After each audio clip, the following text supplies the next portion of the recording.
यो हो 2007 साल। राणाकालको अन्त्यतिर र प्रजातन्त्रको उदयसँगै परिवर्तन र आशाहरू पलाए, जसमा एक हो भूमि सुधार। त्यस लगत्तै विक्रम सम्वत 2016 वीरता उन्मूलन ऐन आयो। शाह र राणाकालमा राज्यले दरबारका कर्मचारी, सैनिक, पुजारी वा आफ्ना नजिकका मानिसहरूलाई सेवा वा निष्ठाको बदलामा कर नलाग्ने जमिन दिने चलन थियो। त्यही जमिनलाई वीरता भनिन्थ्यो। गरिब किसान वा मजदुरले धनी जमिनदारसँग ऋण लिने र त्यो ऋण तिर नसकेपछि उनीहरूसँग पुस्तौसम्म निशुल्क वा न्यून ज्यालामा काम गर्न बाध्य हुन्थे। यही हो कमैया प्रथा। विक्रम सम्वत 2057 कमैया मुक्ति ऐन ल्याइयो। विक्रम सम्वत 2072 नयाँ संविधान आएसँगै भूमि सुधारमा नयाँ रौनक आयो। यो सबै बीचमा 18 भन्दा बढी आयोग गठन भए। सुकुम्बासी समस्या समाधान आयोग 2047 सुदृढ गर्दै उच्च स्तरीय भूमि समस्या समाधान आयोग 2071 बन्यो। त्यसै गरी राष्ट्रिय भूमि आयोग 2076, भूमि समस्या समाधान आयोग 2077 गरी करिब 13वटा आयोग बनिसक्दा पनि यो समस्या जीवका त्यो छ। आज पनि लाखौँ नेपाली अनौपचारिक बस्तीमा बस्न बाध्य छन्। हालै जेन्जी आन्दोलनपछि बनेको बालेन सरकारले प्रधानमन्त्रीको पहिलो 100 दिने योजनामा सुकुम्बासी र भूमि अतिक्रमण समस्या समाधान राख्यो। अहिले काठमाडौँ महानगरपालिकाले थापाथलीमा रहेका सयौँ सुकुम्बासी परिवारलाई व्यवस्थापन गर्दैछ। तर बालेन सरकारले अपनाएको यो सही तरिका हो? कानुनले के भन्छ? सुकुम्बासी र नक्कलीको पहिचान कसरी गरिन्छ? वास्तविक सुकुम्बासी को हुन्?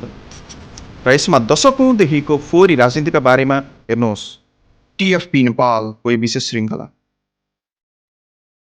पहिले कुरा गरौँ सुकुम्बासी को हो त? जसको आफ्नो छानो छैन, आफ्नो खेत छैन, आफ्नो आम्दानीले जमिन जोखो गर्न सक्दैन। कानुनी परिभाषा अनुसार भूमि सम्बन्धी ऐन 2021ले भन्छ, नेपाल राज्यभित्र आफ्नो वा आफ्नो परिवारको स्वामित्वमा जग्गा जमिन नभएको र आफ्नो वा आफ्नो परिवारको आय आर्जन स्रोत वा प्रयासबाट जग्गाको प्रबन्ध गर्न असमर्थ व्यक्ति र निजप्रति आश्रित परिवारका सदस्य सुकुम्बासी नै हुन्। शाह र राणाकालमा जमिन भनेको के थियो? जमिन भनेको शक्ति, जमिन भनेको इज्जत थियो र राज्यले यही जमिन आफ्ना विश्वास पात्रहरूलाई उपहारमा दिन्थ्यो। यही नै हो वीरता। विक्रम सम्वत 2016 वीरता उन्मूलन ऐन आउँदा ठुलो परिवर्तन भनिएको थियो, तर व्यवहारमा धेरैले कागजी रूपमा जमिन फिर्ता गरे।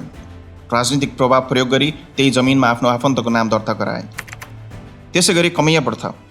पुस्तौसम्म ऋणको जालमा फँसेका परिवार, बाबुले लिएको ऋण छोराले तिर्ने, छोराले तिर्न नसके नातिले तिर्ने, पैसाले होइन पसिनाले। विक्रम सम्वत 2057 कमैया मुक्ति ऐन आयो। एक रातमा हजारौँ कमैया मुक्त भए। तर मुक्त भएपछि जाने कहाँ? घर छैन, जमिन छैन, दर्ता छैन, आफ्नो भनेको कुनै ठाउँ छैन। यहाँबाट सुरु भयो आधुनिक सुकुम्बासी सङ्कटको एउटा ठुलो अध्याय। अब कुरा गरौँ सबैभन्दा रोचक तर त्रासदीपूर्ण विषयमा। नेपालले सुकुम्बासी समस्या समाधान गर्न पछिल्लो करिब 3 दशकमा 13 देखि बढी आयोग बनाइसकेको छ। यीमध्ये 6वटा आयोगले 1,54,000 बढी परिवारलाई सुकुम्बासी पहिचान गरी 46,000 बिघाभन्दा बढी जमिन वितरण पनि गर्यो। तर भूमि व्यवस्था मन्त्रालयको तथ्याङ्कले देशभर सुकुम्बासी परिवारको सङ्ख्या घट्नुको साटो उल्टो 8,61,000 पुग्यो। किनभने जमिन वास्तविक सुकुम्बासीलाई गएन। राजनीतिक दलको अखडामा गाडिएको नेपाली समाजमा स्थानीय नेताको परिवारका सदस्यहरूले बाँडीचुडी खाए। सबै राजनीतिक दलले यसै गरे। हरेक पटक मन्त्री फेरियो, आयोगको अध्यक्ष फेरियो, नयाँ आयोग बन्यो र वास्तविक सुकुम्बासी पर्खिरहे। अर्को महत्त्वपूर्ण प्रश्न, वास्तविक सुकुम्बासी को हो र नक्कली को हो? कानुनले भन्छ वास्तविक सुकुम्बासी उही हो जसको आफ्नो वा परिवारको नाममा कहीँ पनि जमिन छैन, आफ्नो आम्दानीले जमिन किन्न सकिँदैन र पुस्तौदेखि भूमिहीन रहेको इतिहास छ। अर्कोतर्फ हुकुमबासी वा नक्कली सुकुम्बासी उही हो जसले अन्य जिल्लामा जमिन राख्दा पनि सरकारी जमिन उगटेका छन्, राजनीतिक पहुँचका आधारमा सुकुम्बासी सूचीमा नाम घुसाएका छन्।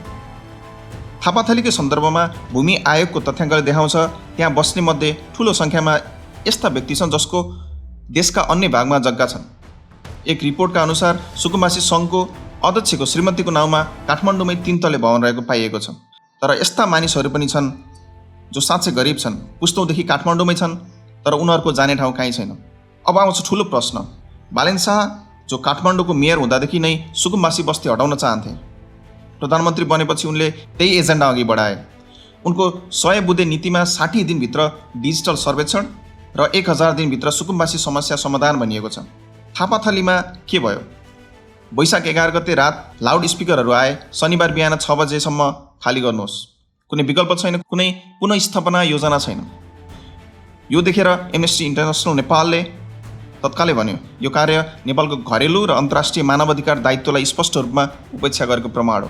नेपालको सर्वोच्च अदालतले जुलाई 2024मा नदी किनारका बस्ती हटाउन आदेश दिएको थियो, तर वास्तविक सुकुम्बासीलाई पहिले वैकल्पिक आवास दिनुपर्छ भन्ने शर्तसहित। संविधानको धारा 37ले आवासको हकलाई मौलिक हकको रूपमा स्वीकार गरेको छ, अर्थात् बिना पर्याप्त तयारी, बिना वैकल्पिक व्यवस्था बेदखली नहुनु। यो संवैधानिक उल्लङ्घन हो।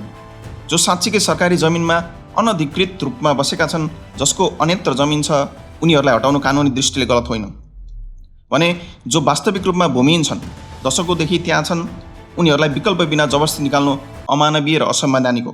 बालेन सरकारले यस विषयमा उल्लेखनीय गृह कार्य गरेर नै कदम चालेको देखिन्छ।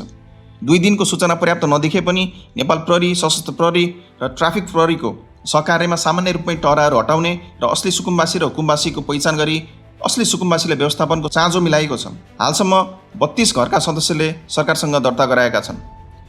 त्यस्तै कतै जाने ठाउँ नभएकाहरूलाई त्रिपुरेश्वर स्थित रङ्गशालामा लगिएको छ। त्यहाँ स्क्रिनिङ गरेर होल्डिङ सेन्टरमा लग्ने काम गरिएको छ भने नक्कली सुकुम्बासीको हकमा उनीहरूको विवरण सार्वजनिक गर्ने कुरा आएको छ। शनिबार बिहानदेखि हटाइएका सुकुम्बासी परिवारलाई सरकारले खानाको प्रबन्ध समेत मिलाएको छ। पुनर्स्थापनाका लागि छानिएका स्थानहरूमा पानी, बिजुली, शौचालयको सुविधा सुनिश्चित गर्न सरसफाइ कार्य सम्पन्न भइसकेको छ। यस अघिका राजनीतिक दलहरूले सुकुम्बासी समस्यालाई समस्या होइन, सम्पत्तिको रूपमा प्रयोग गरे। काङ्ग्रेस, एमाले, माओवादी सबैले हरेक चुनावमा सुकुम्बासीलाई जमिन दिने बाचा गरे।